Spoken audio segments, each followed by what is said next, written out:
Ingeniero, ¿qué tal? ¿Cómo está? Muy buenos días. Buenos días, Rodolfo. Gracias por la invitación. En principio, usted tiene que saberlo, pero yo lo llamaba justamente para, entre otras cosas, digamos, aclarar el asunto. El tablero de la sala situacional que nos entrega todos los medios de comunicación, el MINSA, en lo que concierne, salvo que yo esté mirando mal, al tema de los fallecidos, nos da dos cifras todos los días. Por ejemplo, para hablar de las últimas 24 horas, nos dice 230 muertos. Ah, muy bien. Pero cuando nos vamos a hacer la resta de los muertos totales de hace 24 horas con los de hace 48 horas, sale 400. O sea, ¿cuál es la cifra? ¿Cuál es la que tenemos que considerar, ingeniero? La de 400. ¿Qué sucede? Que lo que nos muestra el reporte de estos 200 aproximadamente muertos que se están reportando en las últimas 24 horas son cuya fecha de defunción ha ocurrido en estas 24 horas. Sin embargo, entre el reporte del día anterior y el del día, se agregan muertes de días previos que van llegando de distintas partes del Perú y se van ingresando a la base de datos, ¿no? Entonces, y esto sucede en tiempo real todos los días, ¿no? Hay que considerar la cantidad de fallecidos que se están reportando de un reporte al otro, ¿no? Que son alrededor de 400, en promedio está bajando 350 casi. Claro, porque en una cifra como en otra hay una ligera baja de muertos, eso es verdad. Ya entonces, lo que debemos considerar no son los 230, como en el caso de las últimas 24 horas, sino los 400. Correcto. Perfecto, y ya lo explicó claramente. Cuéntenos, ha seguido desde hace ya creo que 3, 4, hasta 5 semanas, gracias a Dios, una ligera baja en el tema de infectados, de hospitalizados, incluso un poquito en el tema de pacientes UCI y también de fallecidos. ¿Eso se está manteniendo hasta ahora? Sí, sobre todo lo más importante que son los fallecidos, ya son casi 2 meses que la curva de fallecidos, tanto en exceso de defunciones INADEF como los fallecidos COVID con la nueva metodología desde quincena de abril, poco antes, ya están reduciéndose desde entonces. Si vemos otros indicadores, como tú comentabas, positividad, tasa de contagios, mantienen este descenso ya también casi por 2 meses. La positividad, que es la cantidad de casos sobre el total de pruebas realizadas, está por debajo de 10%, alrededor de 7-8%, 7-8 casos de cada 100 pruebas reportadas a diario. Las hospitalizaciones también han descendido, ya son 6 semanas que están descendiendo las hospitalizaciones, alrededor de 11.000 pacientes hospitalizados al día de hoy, de los más de 15.000 que se tuvieron en el peor momento. Y respecto a camas UCI, como tú bien mencionas, se ha estancado, hay un ligero descenso, muy ligero en las últimas semanas, son alrededor de 2.500 personas hospitalizadas en cuidados intensivos, y esto se entiende todavía porque hay un sistema saturado, si bien todo está descendiendo, todavía hay una demanda que está buscando cuidados intensivos. Bueno, en ese contexto, ¿podría usted decirnos o precisarnos en qué regiones todavía la situación está, como por ejemplo en Arequipa, donde es muy diferente, por ejemplo, a Lima en cuanto a bajas? En Arequipa no, en Arequipa, digamos, se nota la cantidad de muertos, de infectados o de hospitalizados. ¿Qué regiones están todavía con esos problemas, por favor?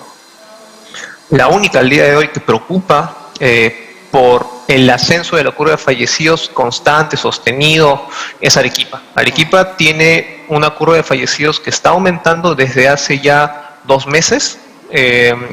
Esta cifra diaria de fallecidos por COVID, con la nueva metodología incluso, está cerca de superar el máximo que tuvieron a lo largo de la pandemia durante la primera ola. Estamos hablando de que casi se están reportando un promedio de 50 fallecidos diarios por COVID, cuando en el peor momento fueron 60 durante la primera ola.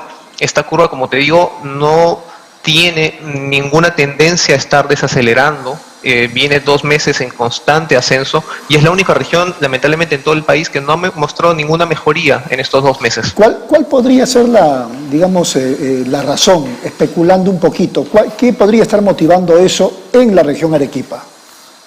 Bueno, por comentarios de médicos, también del gobierno regional, han habido muchas, entre manifestaciones, actividades culturales, lamentablemente las restricciones en Arequipa o no se están dando o no se están cumpliendo de la misma manera como en el resto del país.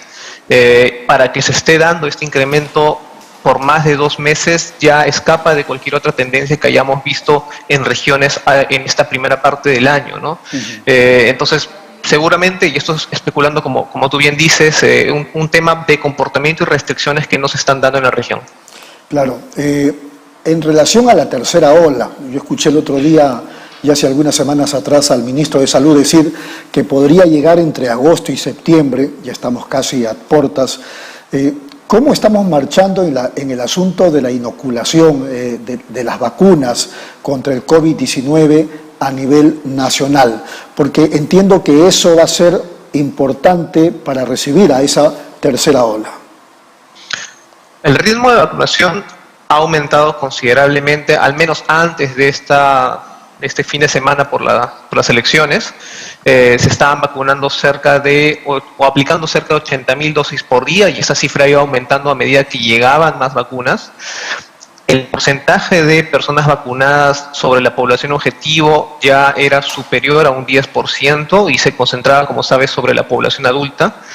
Entonces, si se cumple lo que este gobierno ha indicado anteriormente de que la población adulto mayor va a estar vacunada completamente para finales de julio, de cara a una tercera ola, veríamos posiblemente picos de contagios, pero ya no veríamos los mismos picos de fallecidos, porque a lo largo de esta pandemia la población más afectada, y te hablo de un 60-70% de las muertes en total, han sido de personas mayores a 60 años. Si esta población en su totalidad ya está vacunada, ya no tendríamos los mismos casos en cuidados intensivos ni menos muertes, definitivamente. Entonces, habría una reducción en la curva de fallecidos, pero definitivamente igual veríamos nuevos casos en aumento. Por eso es fundamental, sin duda, la vacunación, ¿verdad? Correcto. Bueno, para terminar la entrevista, no le quito más tiempo, ingeniero, ¿qué impresión tiene usted de cómo, estoy seguro que la tiene, de cómo los peruanos en general hemos ido enfrentando este asunto? O sea, nos hemos empezado a cuidar un poco más que antes respecto de la distancia, las mascarillas, el lavado de manos, ¿o piensa que seguimos como el año pasado? Creería que sí, esto es una hipótesis en base a lo que se está viendo en indicadores. Si bien las medidas no son tan estrictas a lo que fueron durante la primera ola, durante el año 2020, hay una flexibilización o medidas focalizadas de acuerdo a cada provincia, de acuerdo al impacto que tiene la pandemia en el momento. Las personas, y esto nuevamente es una percepción, han aprendido a lo largo de este año y medio los requisitos mínimos que hay que tener para tener los cuidados preventivos para evitar contagiarse, ¿no? Hay, como mencionábamos, un descenso de más de 2 meses, ¿no? Pero igual el riesgo sigue presente ante la aparición de una nueva variante, como ha pasado en los últimos meses, ¿no? Entonces, yo creo que se ha aprendido mucho, igual hay una responsabilidad atrás del gobierno para que en este descenso de la segunda ola seguir aumentando lo que nos faltó al iniciar la segunda, ¿no? Que fueron sobre todo camas, personal y oxígeno, y que el ritmo de vacunación siga aumentando para que sea menos población vulnerable cuando llegue esa tercera. Justamente quería seguir apelando a su percepción.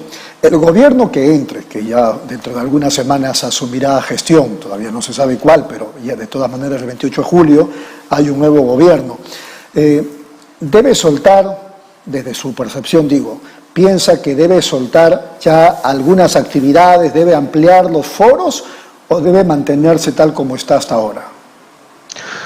Yo creo que, al menos en lo que se ha visto en Lima, que es la región más saturada en cuestión de población, ¿no? Y donde se mueve más economía, la curva ha estado en descenso mucho antes que en otras regiones, y a medida de que se ha ido reactivando la economía, no han habido, al menos en esta etapa, mayores picos. Ni siquiera lo hubo en Semana Santa, en primera vuelta de elecciones, y hasta el momento esperamos que ocurra lo mismo con este último fin de semana.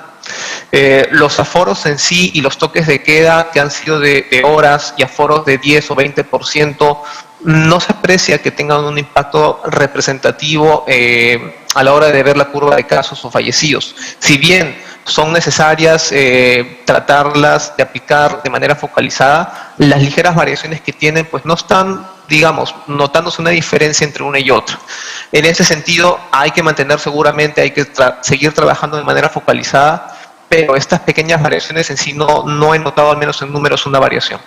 ¿Piensa usted, y con esto termino, que de repente se debe considerar lo que en otros países está pasando, que se reabran o se reanuden las clases escolares de los chicos, incluso las guarderías, o por qué no también el regreso a clases de los universitarios?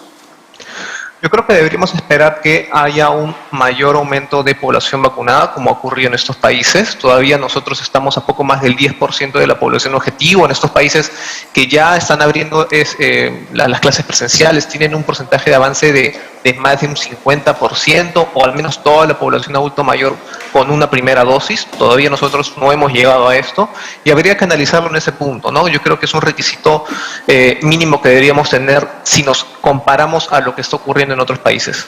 Muy bien, ingeniero, ha sido muy amable, muchas gracias, un abrazo. Buenos días, Rodolfo, un gusto.